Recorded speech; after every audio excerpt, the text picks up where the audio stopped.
Good evening, good evening, my brothers and sisters. How are you doing this beautiful evening? Your brother Tony is in the house. Come on in, come on in, come on in. I got some good food for the soul this evening. You do not want to pass up this meal tonight. I hope that you all had a very productive day.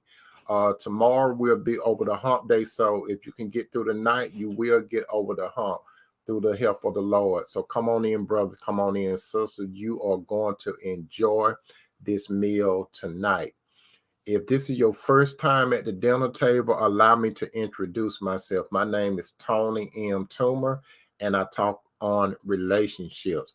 Am I an expert when it comes to relationship? No, I am not an expert when it comes to a relationship, but I know who is an expert when it comes to a relationship, and that is God, because God is the one, my brother and sister, that created the relationships.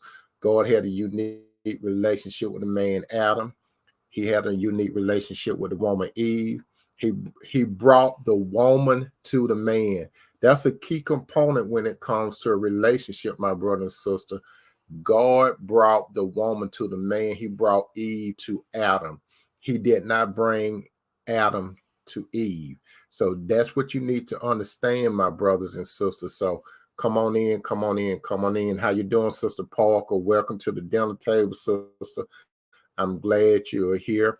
Come on in, my brothers and sisters, and sit at the dinner table. We got plenty of food for the soul. You don't want to pass up this meal tonight. As I was saying, my name is Tony M. Toomer.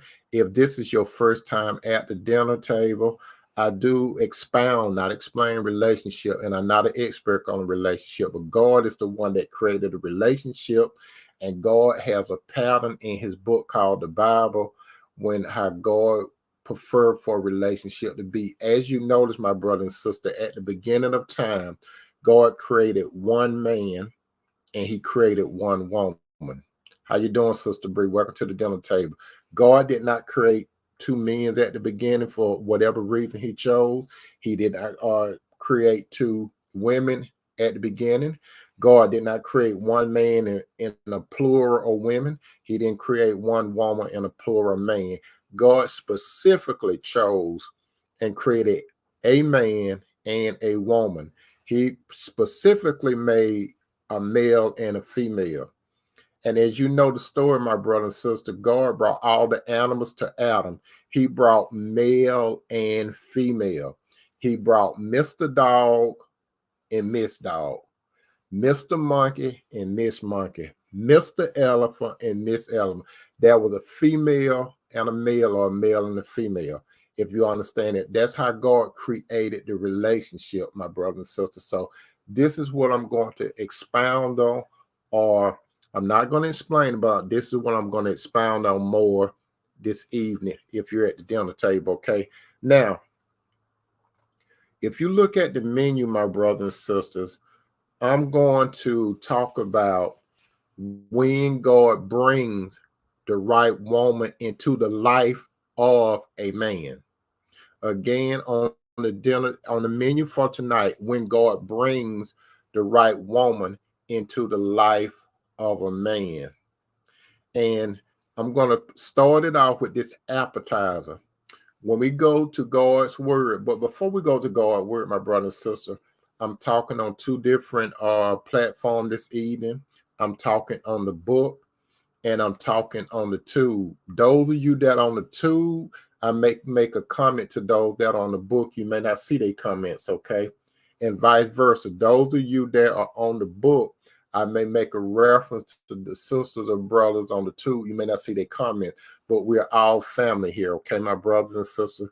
Go ahead and invite some more family members, friends, because they don't want to miss what's on the dinner table, where the menu for tonight when God brings the right woman into the life of a man. Now, we finna bring the appetizer out. What is the appetizer? It is written in Proverbs 19:14. Again, it is written in Proverbs 19:14. It is written in Proverbs 19:14. It states, houses and riches are in the inherit of fathers, Keep that in mind. Houses and riches are the inheritance of father, and a prudent wife is from the Lord. That's the main thing we're talking about. A prudent wife is from the Lord. The only way a man going to be able to get a prudent wife, a wise woman, a good woman, she has to come from the Lord. There's no ifs and buts about it. Okay. Now, my brother and sister, there are many men in this world. They may have beautiful, shapely women or wives with PhDs. They could be the CEO of a Fortune 500 company and so on and so forth. Those virtual attributes are great. There's nothing wrong with a man having a beautiful or shapely wife that happened to be a CEO that got a Fortune 500 company. She got a PhD and all those other outside attributes. Though ain't nothing wrong with that. However, how you doing, Sister Bree? I think I spoke to you. Welcome to the dinner table. However, she may not be sent into a good man's life. She had all those outside attributes, but what does she have on the inside? That's the key thing. What does she have on the inside? And this is what we are going to discuss tonight at the dinner table.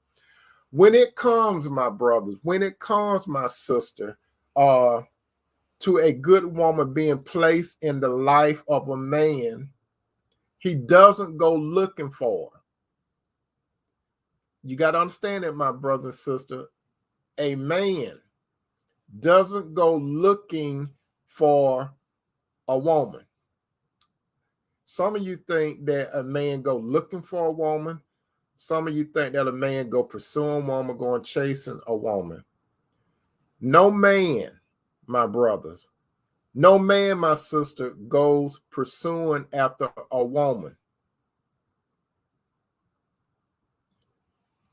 God, through his son Jesus, listen to me carefully, God, through his son Jesus, brings into the life of a godly man that's not perfect.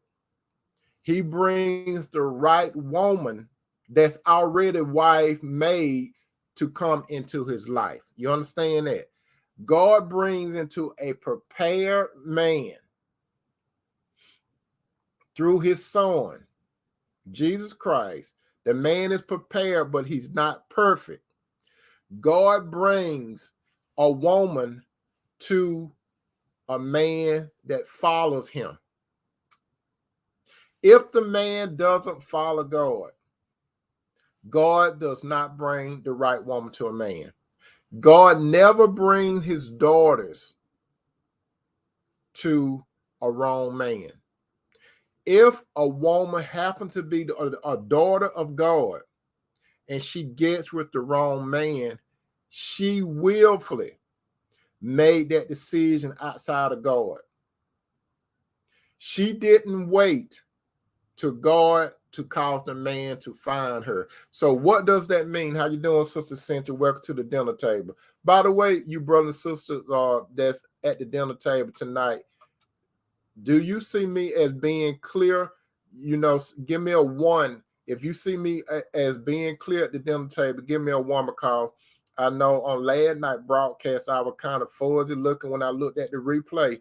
If I'm clear to you, give me a number 1 or say yes, then I'm clear so I can go on with the show. Am I clear? When I say am I clear, do you see me clearly? Thank you all. Thank you for that. And thank you. I am the real media. Thank you for being a part of the dinner table. Thank you all very much for your cooperation. As a matter of fact, my brother and sister, while we are at the dinner table, we are family here. We're family. If you want to make comments to the other brothers and sisters on here, I encourage you to make comments. You know, not only to me, but you could talk to your other brothers and sisters, because we're family here. And at the dinner table, we talk. Long we're talking about what's on the menu when God brings the right woman to a man. Now, when God brings the right woman to a man, nobody does it but God. Now, the Bible clearly say that a man that findeth a wife findeth a good thing and obtain favor from God. What does that mean? Does that mean a man get up and go looking for a woman? No, it doesn't mean that. When God brings the right woman to a man, he sees in that woman that she comes from God. That's what it means by he find, when it said a man that findeth a wife findeth a good thing and obtain favor from the Lord. So in order for God to bring a good woman into a man's life, that man found favor from God. Now the question is, how did that man find favor from God when all men have a sinful nature? Now, a man of God, he got to be a man of God, first of all. That's number one. And what is a man of God? He's a saint. Does a saint ever fall down or sin? Yes, because the Bible clearly say, if a man say that he has no sin, the truth is not in him. So a man that follows after God, that doesn't mean that he won't follow on his faith. He has the capacity to mess up. So God, he created one perfect man, and that was Adam.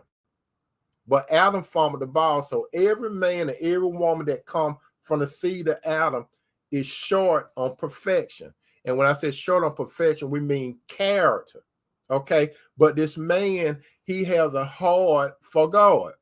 So when this man has a heart for God, and this man delight in God. So when this man delight in God, this man has what is called, he wants to have fellowship. He wants to have fellowship on a spiritual level, and he want to have fellowship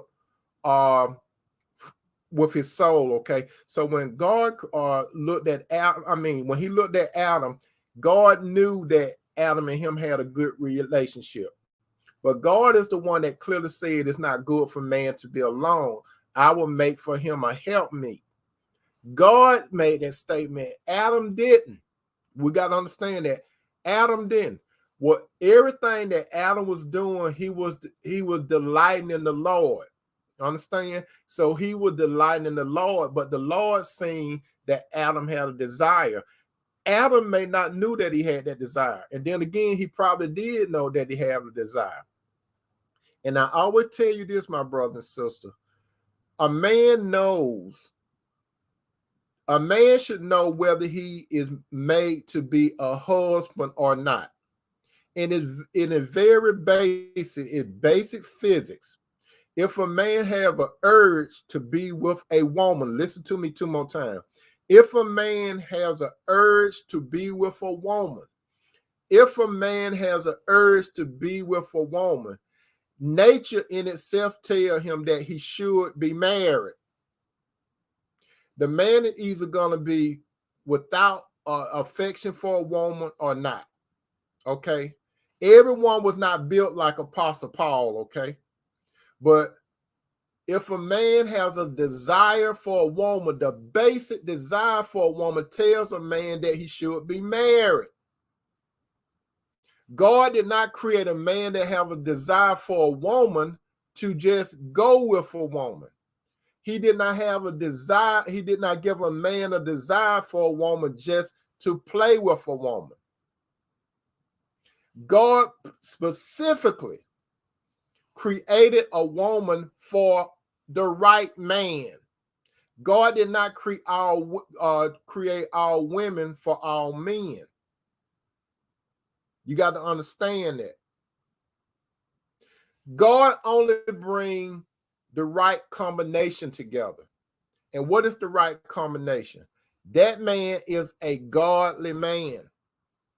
And that woman is a godly woman. Both individuals are not perfect. You understand? Both individuals are not perfect. Now, I made a comment last night at the dinner table. Some of you came to the dinner table last night, and I'm going to tell you a little about what I said last night with the wrong woman, okay? And I'm going to contrast that tonight with the right woman, okay? Last night at the dinner table, I made a comment. I made a comment from this guy named Pastor Travis D. Smith. Again, Pastor Travis D. Smith.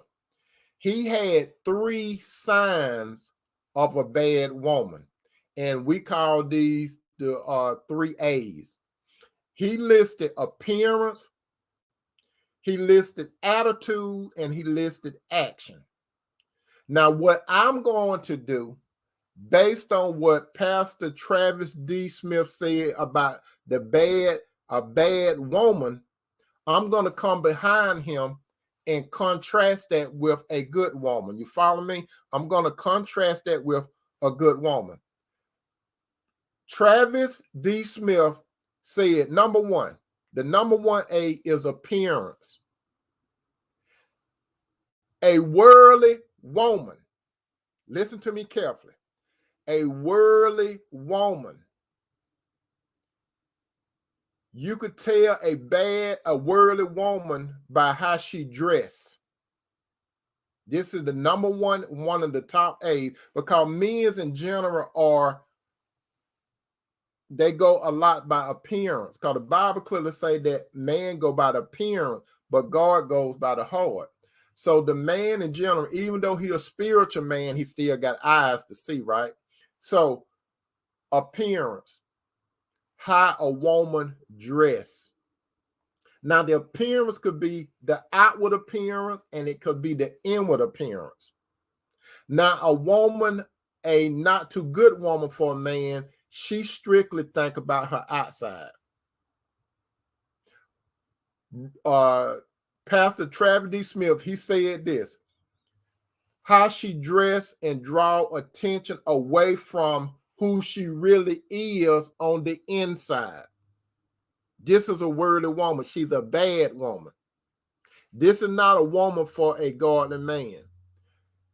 Nothing wrong with a woman looking at her appearance. Nothing wrong. But it's how she portrays herself, okay, when it comes to her appearance, other than her character. What do I mean by this? How you dress, how you present yourself, it speaks volume about you. For example, if you're going to get a job at a corporate organization or any job, you're going to think you're going to dress to impress. You understand? You're going to dress to impress to get a job. You're not just going to go up there any kind of way, looking any kind of way. Because when you first walk in, if someone call you for an interview, and when you walk in, before the interviewer say anything to you, the interviewer going to do a quick scan on your appearance. You understand? A quick scan of your appearance before you say one word. Before you say one word, that interviewer going to sum you up. And everything that come out of your mouth may not be nothing. Even though you could talk good, even though you may have the education and everything, it's your appearance first that could put a block in that interviewer's mind. So that's just how important appearance is. So when how a woman dress, and she bring attention more to her appearance on the outside than who she really is. Case in point, a bad woman. And I'm not picking it. I'm just going to tell you the contrast of a worldly woman and a spiritual woman. A worldly woman are those women, and you have seen them, my brother and sister. These are the kind that do not mind showing a lot of cleavage. They think it's sexy. What does sexy mean? A lot of people do not know what sexy means to a man. When a man tell a woman she's sexy, what is he saying? This is what a lot of you sisters need to understand. He's talking about something more than what you think. You think he's saying that you look good. But Sexy has something to do with sexual activity. I'm gonna tell you something, sister. If a man see a woman with another man, and he may know this man, he may not. He's not gonna. Let's say he knows the man that got the woman. They're going up into, let's say, a ball or something like that, okay, or some kind of gathering. When the woman walking by the man and this other man, he called himself making a compliment to the woman, he not gonna hardly say, well, her man standing there, you look sexy. He's not gonna say that. What he would probably say, something like, you look nice, you look nice, you look glamorous, or something like that. Men know men. You understand? Men know men. Now, if that woman was by herself, that man may say, you look sexy. But he knows not to say you look sexy in the presence of another man. He's not going to hardly say it unless he's a fool. So you, sister, you should not, don't be laughing and stuff or giggling and stuff when a man say you look sexy. As a matter of fact, it's disrespectful when a man say you sexy unless he's your man, your husband. You understand? Those type of words are for your husband. You understand? So, based on her appearance, a woman that show a lot of cleavage, there's nothing wrong with getting a little air, okay? You see how my collar is. It ain't nothing wrong with getting a little air. It's nothing. But when it comes all the way down here, my brothers and sisters, and when the meaty part be showing and it be shaking and like jello and everything, what do you think goes on in a man's mind?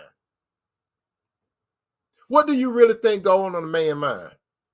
What goes on in a man's mind, some of you might be saying, nothing should be going on in his mind. He's automatically thinking about sex.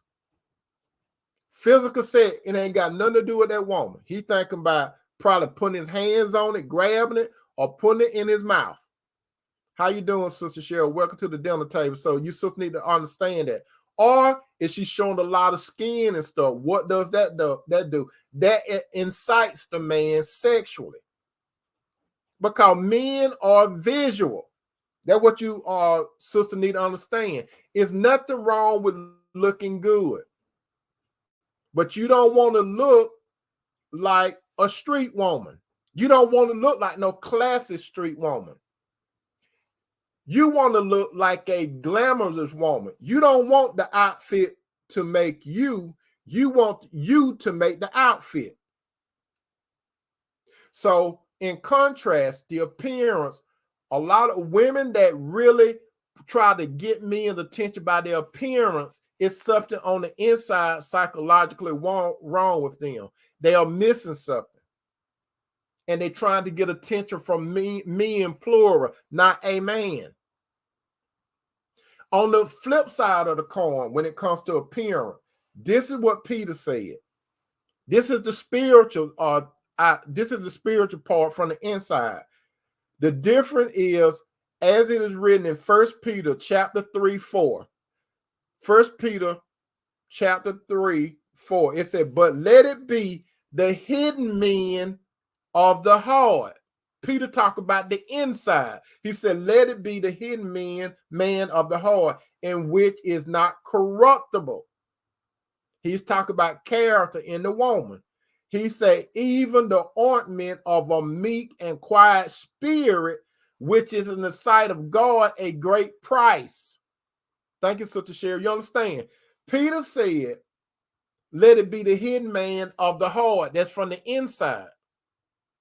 And a woman that has a meek and quiet spirit, the Bible say, in the sight of God, it's a great price. So if a woman has a quiet and meek spirit, and that's in the sight of God, a great price, a godly man, a son of God, will be able to see it.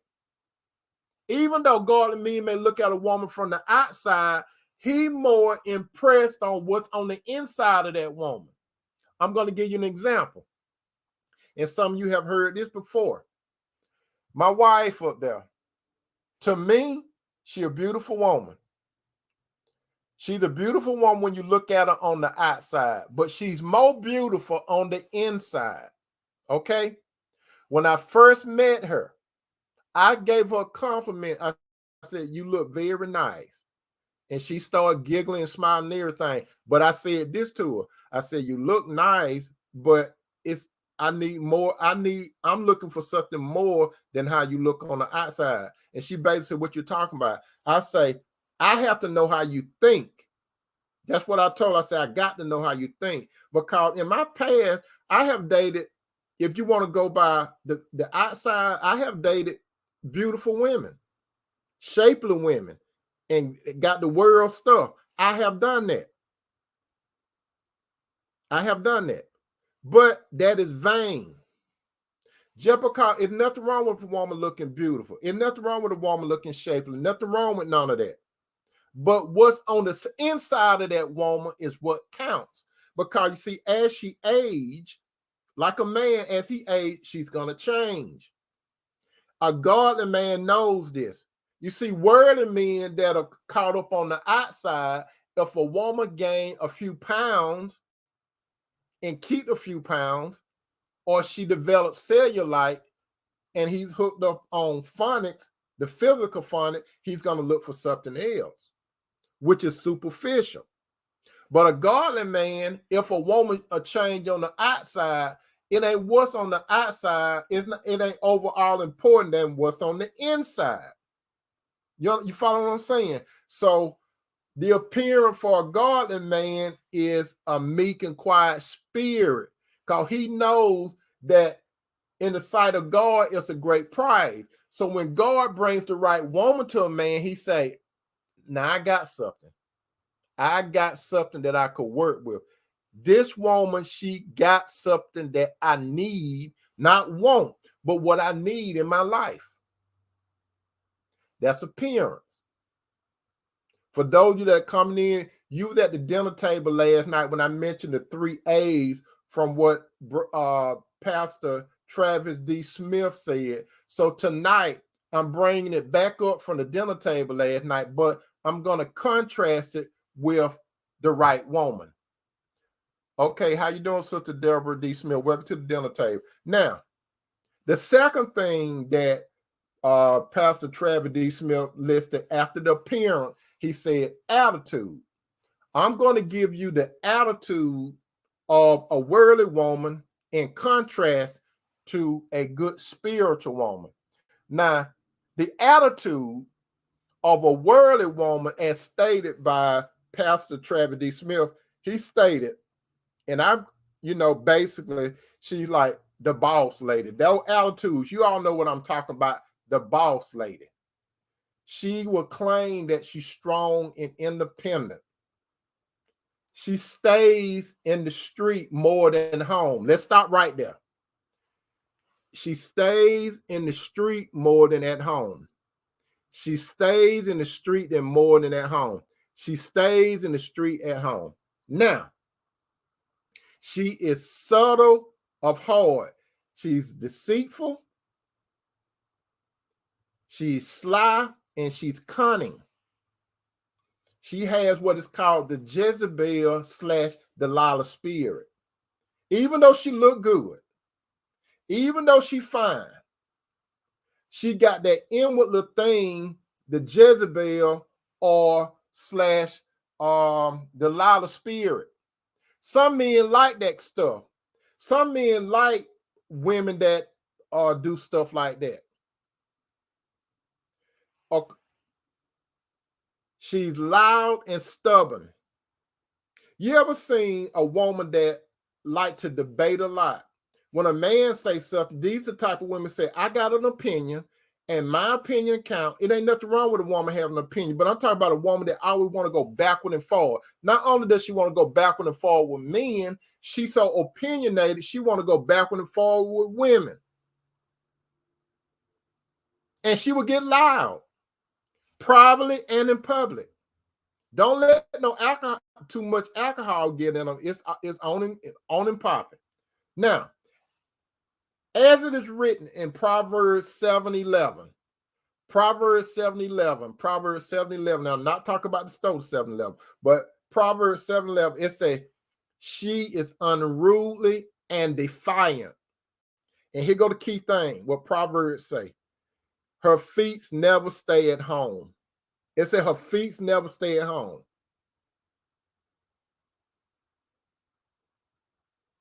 What does that mean, her feet never stay at home?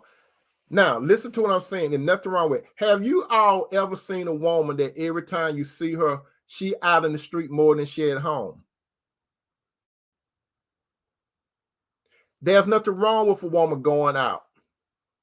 Nothing wrong with it at all. Nothing wrong with a woman going out. But I'm talking about a woman that consistently out more than home. These are the women that if you on social media or whatever, you'll see her doing a whole lot of live stuff on social media. You're going to see her turning up the baller.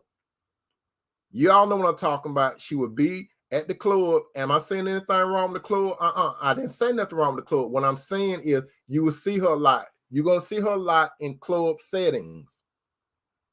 You're going to see her boldly drinking on a Saturday night, and then Sunday, you will see her doing a live in worship service. So Saturday night, she's bumping and grinding, but Sunday, you will see her in her car going to worship service, or she in worship service. That's contradictory, you know what I mean? Because you see, light and darkness does not mix. It's confusing.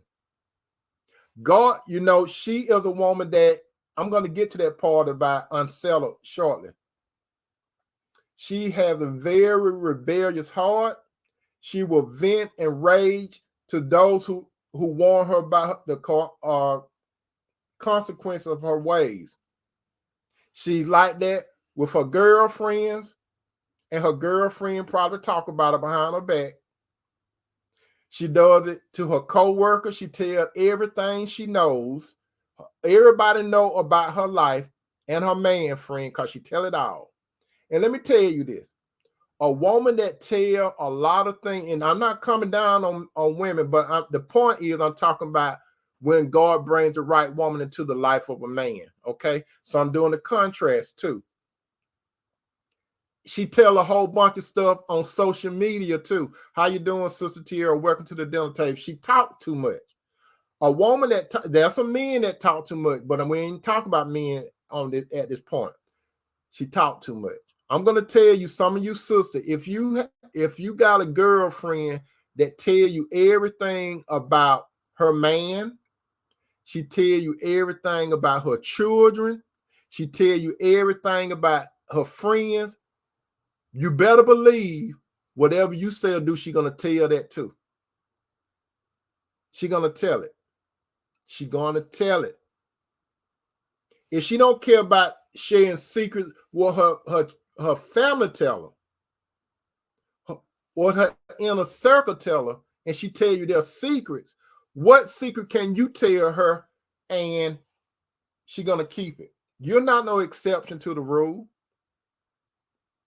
Now, 1 Peter, Sister Tierra said, you can't tell people certain things, especially if it has to do with man. Amen, sister. Now, 1 Peter chapter 3, 5 through 6. 1 Peter 5 through chapter 3, 5 through 6. 1 Peter chapter 3, 5 through 6. It said, for this is the way of the holy women of the past who put their hope in God, used to adorn themselves. They submitted themselves to their own husbands. You understand? Not their bosses at work. They submitted themselves to their husband. This is Bible. This is not Tony. This is Bible. And then it say, and then it gave an example. It said, like Sarah, Abraham's wife. It said, like Sarah, who obeyed Abraham and called him her Lord, small L. Now, I'm not telling you, sister, you got to go around calling your husband Lord. This is just an example how Sarah looked at Abraham. Let me stop right there. Why do I say that? Because The relationship between a man and a woman parallel the relationship of Christ and the church. As you know, Christ right now is like the bridegroom. The church is the bride. When Christ comes during the rapture, and those that are saved, those that with Christ right now who died, he's going to bring them back. And their bodies that are in the grave is going to leave the graves, and their body going to change, their souls going back into their glorified body. So the bodies that was in the grave, even though it may be bones now, is going to come out the grave. And the souls that Jesus bring back, those souls going to go into their new bodies. The ones that are alive when Christ comes back, you're going to meet Christ in the air, and your body is going to change to a glorified body, because right now it's corruptible. And so when you meet Christ in the air, that's the form of being married. Because at that time, Jesus will be looked at as the husband, and the church will be looked at as the wife. That's why when the Lord put a man and a woman together, that man and woman supposed to live a life like Christ in the church, because that's the only church some people see. A man, how he treat his wife, and how the wife reverence her husband or respect the husband. How the husband love the wife, and how the wife respect the husband. It's just a pattern or an example of Christ's love and sacrifice for the church. You see, a man's supposed to love his wife to the point where he will lay his life down for her. No man should marry a woman unless he's willing to die for her, just like Christ died for the church. If a man is not willing to lay his life down for his wife, he don't need to marry her. If he's scared to die, that means he's unsure about his salvation. You understand? He's unsure about his salvation. But back to 1 Peter chapter 3, 5-6. It said, for in this way, the holy women, stop right there. It said holy women. It did not say worldly women. It said holy woman. What is a holy woman? She is a called out woman from the world. She's been called out the world, but she's in the world. She is a particular woman. She does the world going that way. She's going this way. The world would say that she's boring, she homely, and all that kind of stuff. She ain't all out there in the street. She ain't got that reputation like a lot of those worldly women have. And you see, the reason why a lot of women they desire to have a husband, but don't have a husband, they're not going to get no man of God for sure, unless he make a mistake.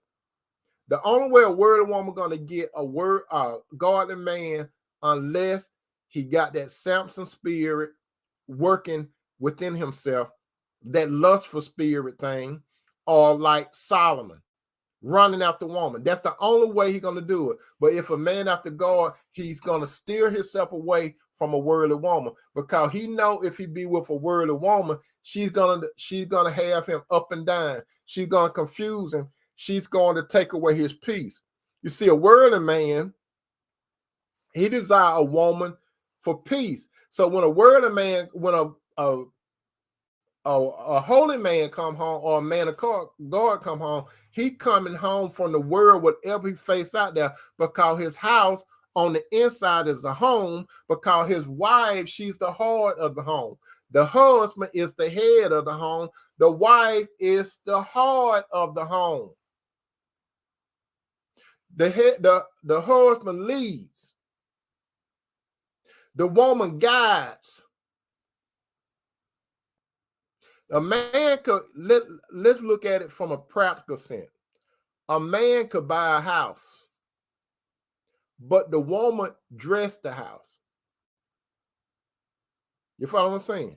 He could buy it, but he can't dress it like a woman can. You know, you want me to tell you something, my brother and sister? If you go into a man's house and you just look at how it's set, you could tell whether a woman touches there or not. You could tell it. If a man has a woman and he let her do her thing, and you don't know he married, and he invite you to his where he stay at, and let's say you don't even know he's married, when he comes, when you go into his house, man or woman, you could tell, even if he ain't got no pictures of the woman around. Let's say he ain't got no pictures of the woman. You would be able to tell a woman's touch in that house, whether he got a woman or not. You ain't got to even look for, you ain't even got to see no personal stuff. You know, like when you look in the closet and stuff, you ain't got to do that. All you have to do is walk in the door and you can look and see whether he got a good woman in there that live up in there. You could tell it. And some people say, do you have a woman in your life? Are you married? Do you have a girlfriend? Because they could see a woman's touch, a good woman's touch, that is. Back to the scripture. They submitted themselves to their own husband, like Sarah, who obeyed Abraham and called him her Lord. You are her daughters if you do what is right and do not give way to fear. Also, as it is written in Proverbs 31:26, Proverbs 31:26, Proverbs 31:26, it say, she speak wise words and teach others to be kind. So when she speak, she used wise words. What are wise words? Words that tell you that she have a relationship with God, because God is wisdom. So when she speak, she think before she speak. She process things before she speak. She chooses words that are acceptable. She's not like this boss, strong, independent woman. Because when women go around saying they're strong and independent, what does independent mean? Independent means you stand alone. A godly woman, she is dependent on the relationship that her and her husband have. He depends on her and she depends on him. You see? The husband depends on the woman and she depends on him.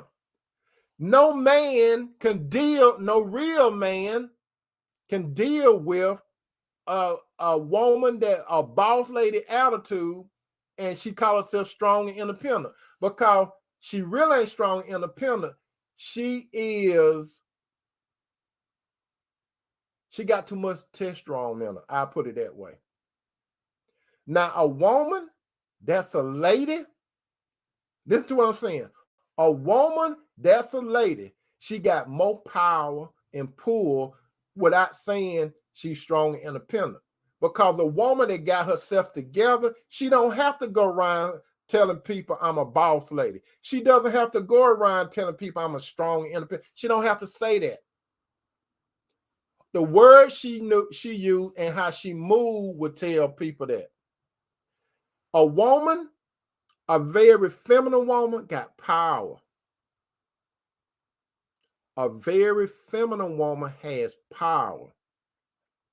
If you sister don't know, you need to understand this. A very feminine woman can persuade her man to do a whole lot of things because she chooses her words selectively and wise. She know how to get him to do things that she think that he naturally will not do. Now, if it's a boss lady and a strong independent woman, they normally talk to a man like he's a little boy or something like that, which is totally disrespectful. But a lady, when she talks to a man, she talks to a man with respect. Because I have told you all before, when a man equate love with respect. You see, men and women love differently. Women love by their emotions, how they feel. Men equate love with how you respect him, how you talk to him, and how you treat him. That's what some women need to understand. How you talk to him and how you treat him. Respect. Not getting all up in his face and putting your finger on his head and pushing it back and all that kind of crazy stuff. Proverbs 31:25. Proverbs 31:25. Proverbs 31:25. She is strong and is respected by people.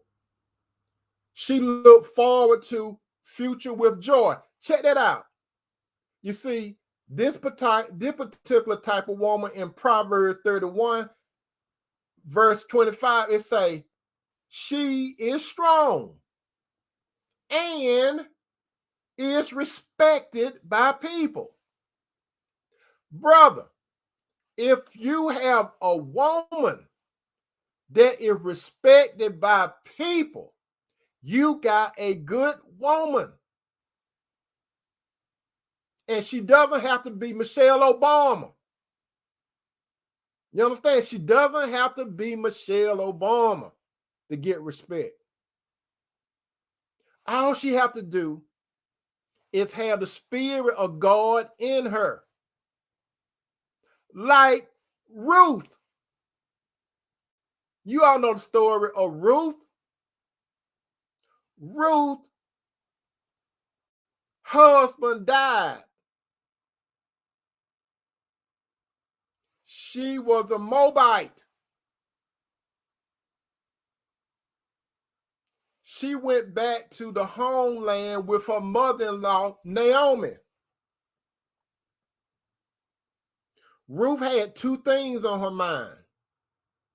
She had God on her mind because she told Naomi she's going to go back with her and she's going to serve her God. So Ruth made a decision to serve the real God. And when she got back, Ruth was thinking about taking care of other people besides herself. She was thinking about taking care of her mother-in-law, which was a widow herself. She had to be a real old woman. So Ruth was thinking about grinding. She was thinking about God, worshiping God and being a godly woman and getting her grind on. Ruth was not looking for a man to take care of her. I'm going to say that two more times. Ruth was not looking for a man to take care of her. Ruth was not looking for a man to take care of her. She was a strong woman, but she didn't go around talk about I'm a strong and independent woman. Ruth was a lady. She was a lady beyond among women. What do I mean by Ruth was a lady among women? When Boaz seen Ruth, she happened to start working on his property. Boaz came to the property to check it out. He spotted Ruth. Out of all the women, it had to be a whole lot because Boaz, he had it going on. Boaz seen women. Ruth stuck out. She was a lady among women. That's right, Sister Cheryl said, I love the book of Ruth. You all need to read that. How you doing, Sister Flo? Welcome to the dinner table. You got to read that. How you doing, Sister Fountain? You got welcome to the dinner table. Welcome to the dinner table, sister. You got to read that. Ruth was a lady among women. When Boaz seen Ruth, he asked his foreman, who is that lady? He wanted to know about this particular woman. She had the characteristics. She was a woman, but she was a lady. And the foreman told her about he gave her a little bio of Ruth. So Boaz, when he seen her, he didn't guess. He knew it was something special about that woman. When he seen Ruth, she was all business. When he seen Ruth, she was not in a clique. When he seen Ruth, she wasn't gossiping. When he seen Ruth, she wasn't going around acting the part of a harlot. She wasn't trying to get no shortcuts. She wasn't looking for a man to take care of her. She didn't walk around with her hands out. Ruth was handling business. When Boaz seen Ruth, he seen something in her. The Bible purposely did not say how Ruth looked. You understand that? The Bible purposely did not say how Ruth looked. Now, the Bible did say about how Sarah looked. She was a beautiful woman, even her old age. It talked about Esther. She was like a beauty queen. It talked about Rachel. She looked good. But God, in all his wisdom, did not say how Ruth looked. When you study Ruth, it was about her character. Now, nothing wrong with a woman that looked good that got character, but Ruth could have looked good. She could have been fine. We don't know. But we do know this, that when Boaz seen her, what did he see? He seen a lady that had a relationship with God based on how she talked and how she operated, how she moved, how she talked and how she moved, compared to the other ladies he seen out there. He seen that inside aura of God in Ruth. He seen it. Godly men, they're serious about God and their purpose in life, who they are, why they're here, and where they're going. When it comes to a woman, God allowed the man with his discernment to see the truth in a good woman. So what did Boaz see? He seen the Lord present, the Spirit in Ruth. That's what he seen. When Boaz seen the Spirit of the Lord resting in the life of that woman, he started taking action before she said anything to him. Boaz told the foreman, and I'm gonna paraphrase it. He said, "Make sure that you give her a little more what she was some of the crop and stuff that she was doing, because she was sheening, right? Make sure you give her some extra." Check out what Boaz said. He didn't say nothing about those other women. He talked about Ruth. Make sure she gets some extra stuff. Not only did Boaz say that about Ruth, guess what else Boaz said? You better make sure nobody don't mess with her. So Boaz was in the mindset, I could see providing for that woman and I could see protecting her. You see, he was doing that before he said hello to her. He told this other man, make sure you give her some extra stuff. And I don't want to hear nothing about it. This is my stuff. I can give my stuff to whoever I want to give it to. So I want to give it to that woman, that lady. That's who I want my stuff going to, that one. And not only that, I don't want nobody messing with her. Protection. Provide and protect. Before he said anything.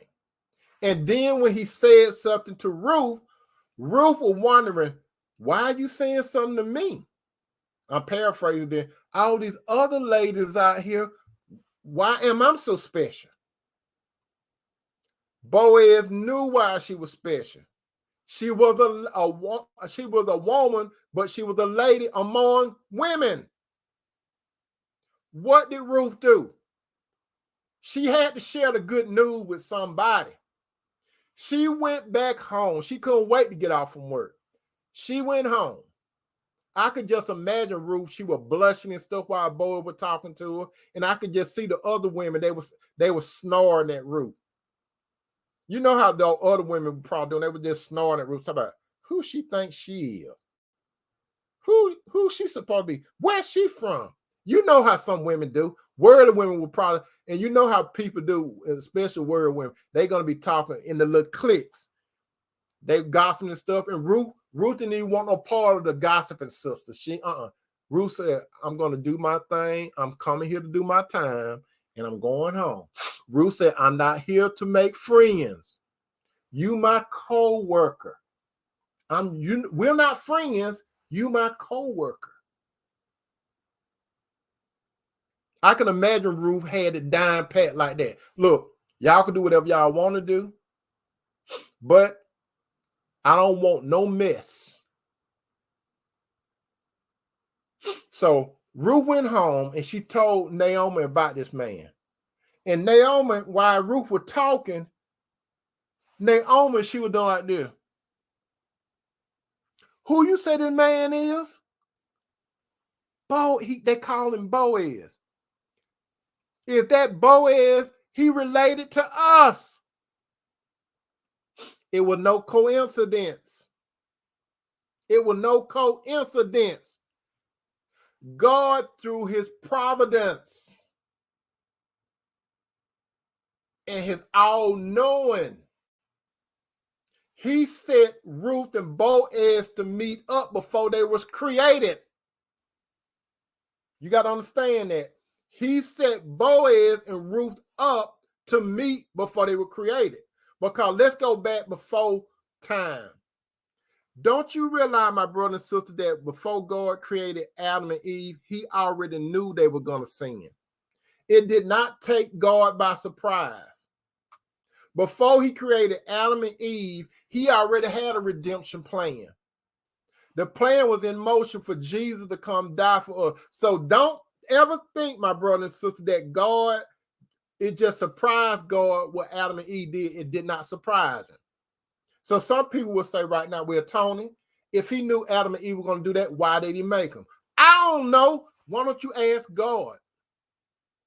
As a matter of fact, you could, if you going to hell, go ahead and ask him that, because that's probably, if that's what you're curious about, if you're going to hell, you could ask God, Jesus, that on in front of the white throne judgment. But if you saved, you're going to have all knowledge. You're going to know why God did what he did. But right now, we don't know. All we know is God's thoughts are higher than our thoughts. His ways are way vast than our ways. When anything happened here on earth, my brother and sister, it never surprised God. They don't have to call emergency sessions. God knew everything that happened before he created everything. He's all-knowing. So God knew that Boaz and Ruth was going to meet through life circumstance. Boaz did not know he was going to meet Ruth. Ruth did not know she was going to meet Boaz. They did not know they were going to get together until life circumstance brought them together. Listen to the key word. Life circumstance brought them together. With the tragedy that Ruth experienced, tragedy, but it was a blessing in disguise. She had a loss. She had a husband. He died. That hurt Ruth. Ruth did not see what was going to happen tomorrow. Ruth probably was thinking that her husband that died, that was going to be her husband for life. But that was not in God's plan. Ruth was not a part of God's people originally. The Lord got to Ruth through Naomi. Naomi was a godly woman. Be careful who you hang with. Ruth hung with a godly woman, which was Naomi. Naomi influenced Ruth to the point where Ruth told her, I'm going to serve your God. So when Ruth told Naomi about Boaz, Boaz invited Ruth to dinner. Naomi told her, you need to take a good bath. You need to make sure your hair together, and you need to be smelling good. Because you going, like Shantae Moe said, I'm going to go get my man. So she went and had dinner with Boaz. Not only that, and some of you people, you need to understand this. Naomi told Ruth to lay down by Boaz's feet. She did not tell, now don't get this twisted. She did not tell her, I'm paraphrasing it, she did not tell Ruth to go have sex with Boaz. She did not do that. She laid at his feet. He did not touch Ruth. So you want to know the rest of the story. Why did God bring a good woman to a good man? Why did God bring an imperfect woman to an imperfect man? Because Jesus was coming down that lineage. You see, when God put a godly man and a godly woman together, they're going to contribute to this world some kind of way for the cause of Christ. You see, when God put a godly man and a godly woman together, it's not about them getting together. God got an overall purpose. He's going to use that man and that woman as a vessel. You see, worldly men and worldly women, they get together because of whatever crazy stuff they get together. Oh, they want to get together because they want the American dream. They want that mansion. They want that high-end car. They want all that money in the bank. They want popularity and all that stuff. They want to take the pictures with they want to take a picture with the dad and the mama, the little girl holding a tennis racket, the little boy holding a football, and the little dog Spot and the little cat Penelope. And they in front of a house, a White House with a white picket fence. The American dream. That's what word of people want to sell you all like they happy. They're not happy. Most word of couple they put on the front, my brother. So you got to understand, you got to look through these people. My brothers and sisters, those of you that are not married, listen to what I'm saying. You may not be married now. You may desire to be a husband.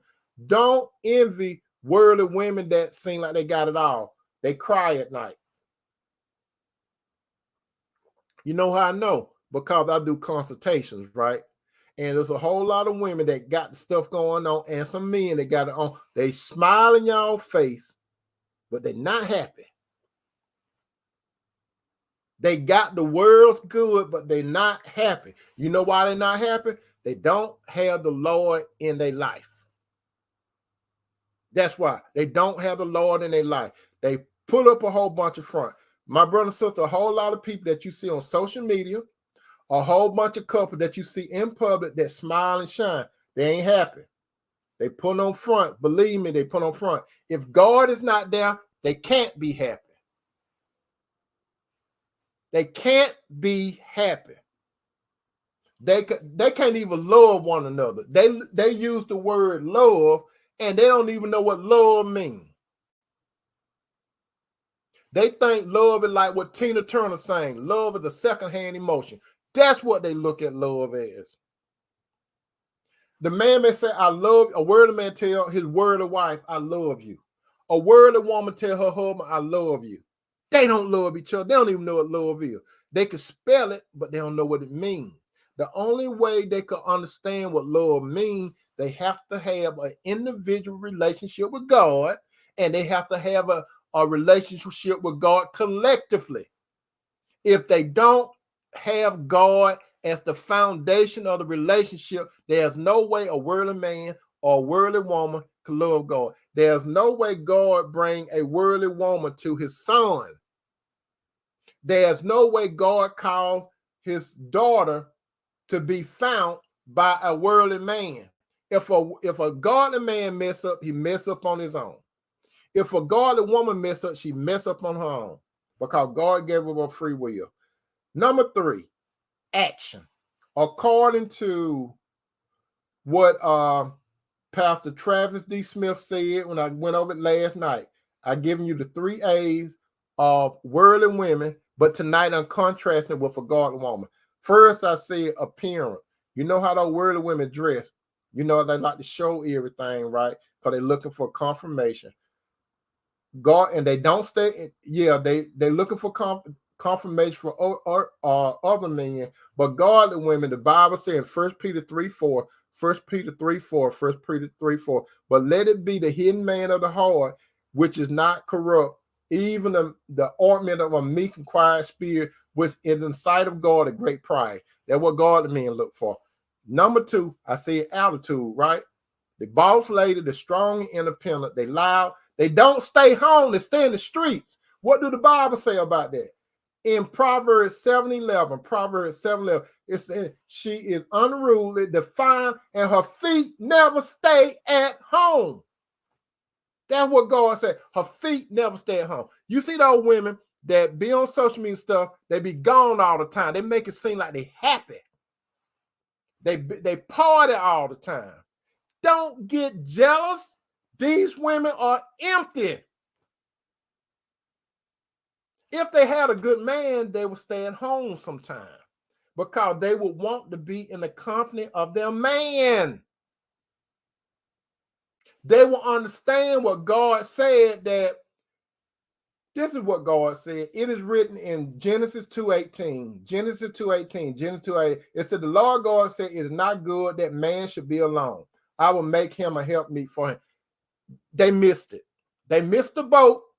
They bought the ticket, but they missed the boat. They got to the dock late, and the cruise ship left them.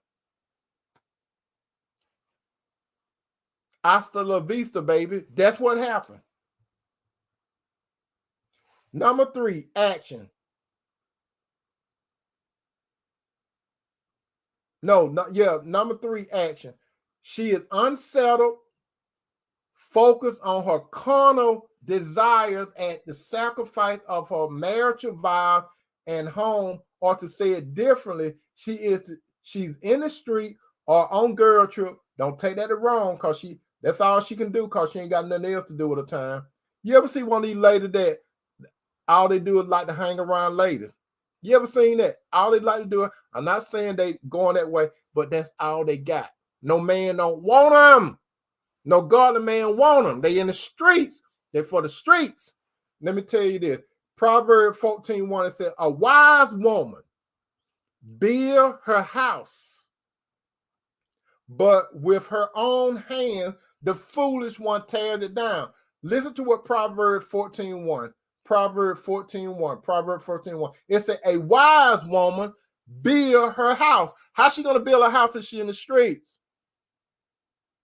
Remember, I said that in the home, the woman is the heart of the home. So if the heart is not home, how can she build? She can't build. She's not wise. A wise woman build her house. But the Bible said, but with her own hands, the foolish one tear it down. How can a foolish woman tear her house down? She never at home. She have other things as her priority. I'm not saying a woman have to stay home all the time. I'm not saying that. I'm talking about priority. Unfortunately, these qualities are from women that these are some of the three A's: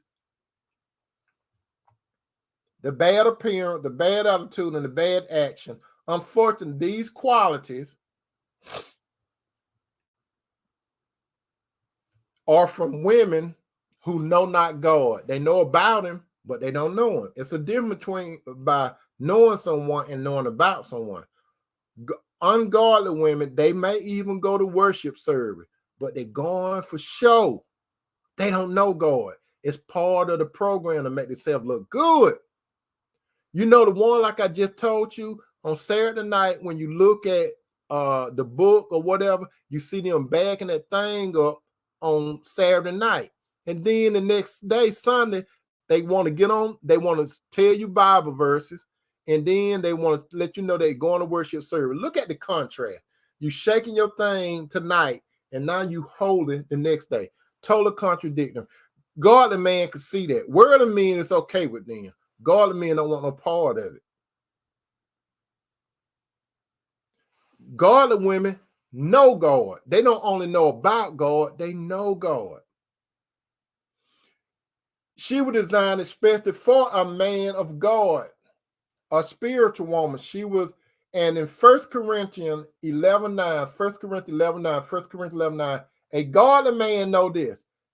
A man was not made for a woman, but the woman was made for the man. What does that mean? A godly man know that a spiritual woman was made for him, and God brought her to him.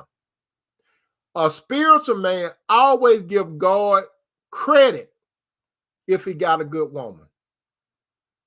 It's nothing like going to bed at night and your woman is in the bed. She's in the middle of the bed, knocked out. For a man to get in the bed, put his arm around that woman, and thank God for bringing him that woman.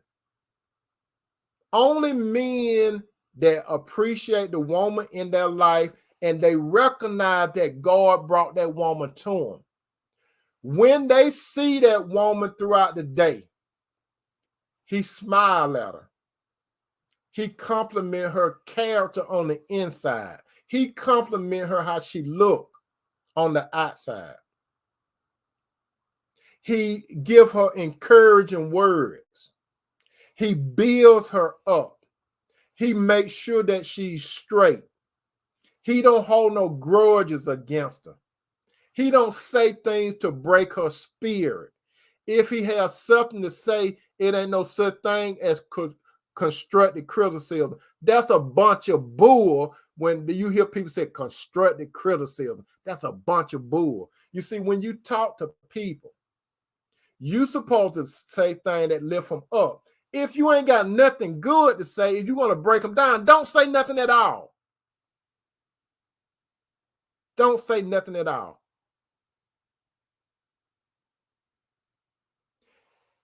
This is a sidebar. This is a sidebar. If you in a manager's job, is you in a leadership job, and you have people, subordinates under you, do not break their spirits. You're supposed to lift people up. Lift them up. Give them encouraging words and nurture them.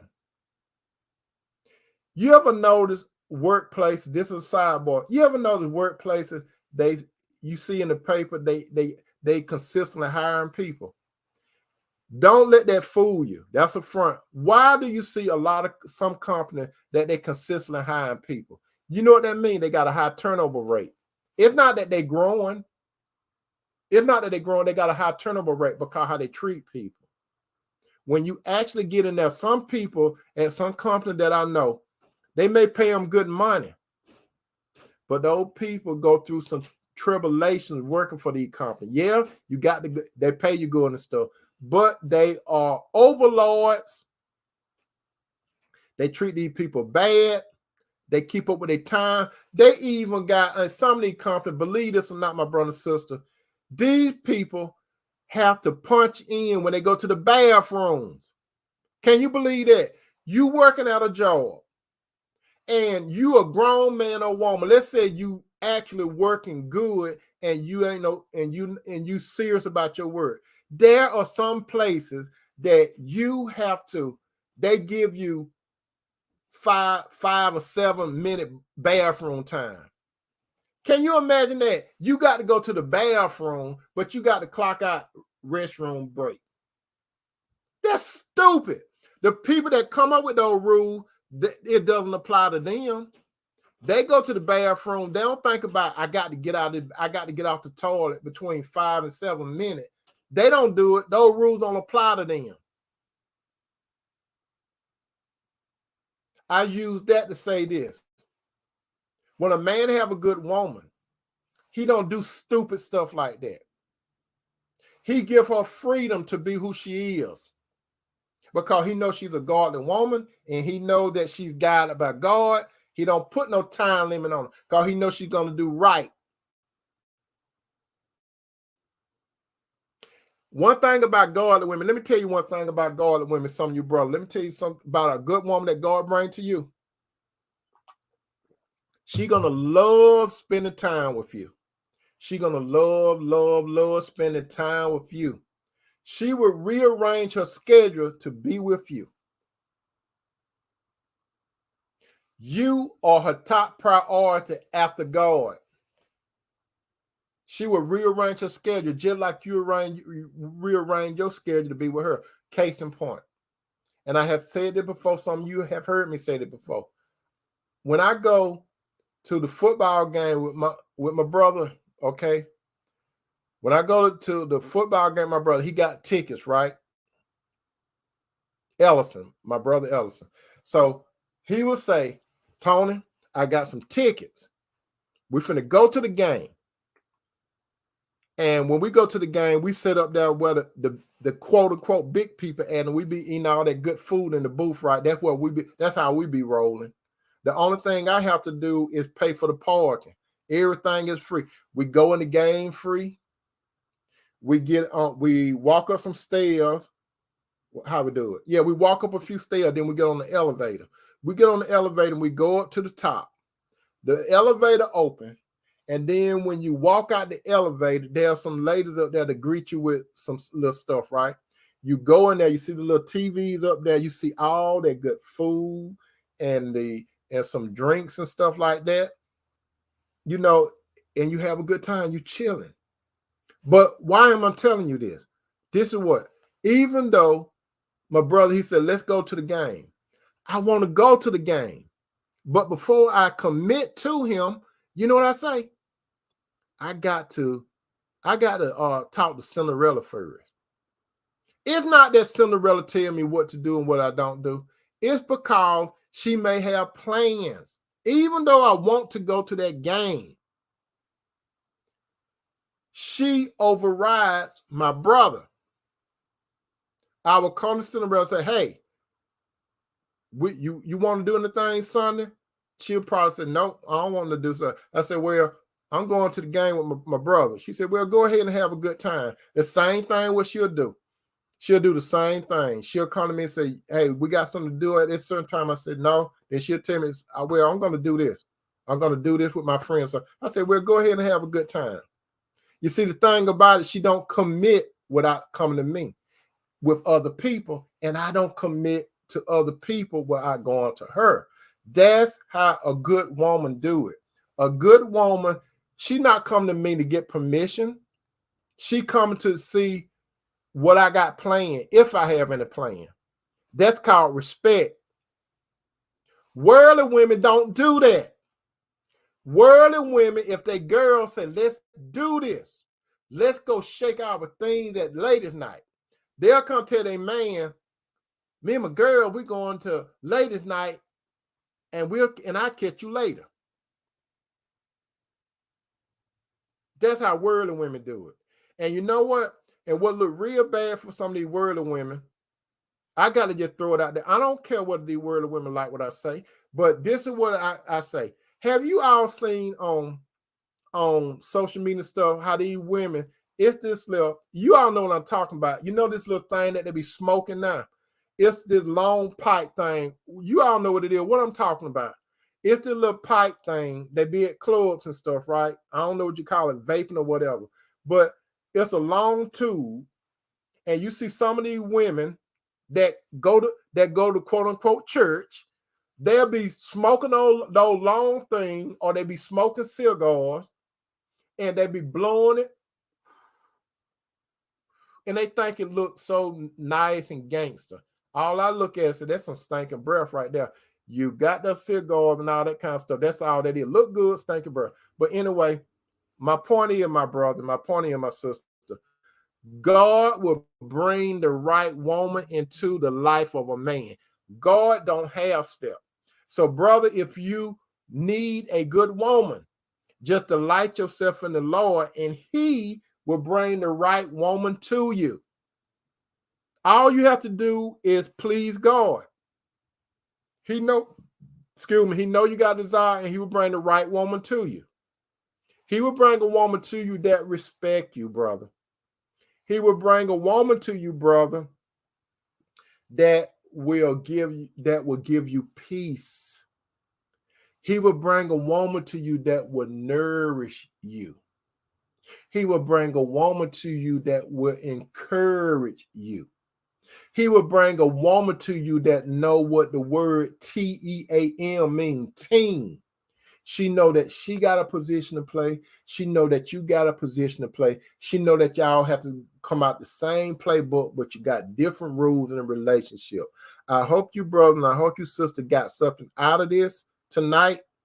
I really did, because God only brings the right woman into the life of a man, and that's a godly man.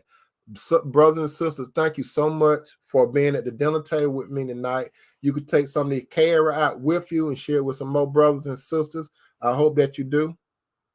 Though you are that on the tube, go ahead and hit that subscribe button and share. Those of you that are on the book, if you don't mind, just hit like and share and make your comments. I love you, brother. I love you, sister. I hope that you all have a good night. Thank you for meeting me at the dinner table. I hope that you had some good food for the soul. I love you, brother. I love you, sister. Peace out.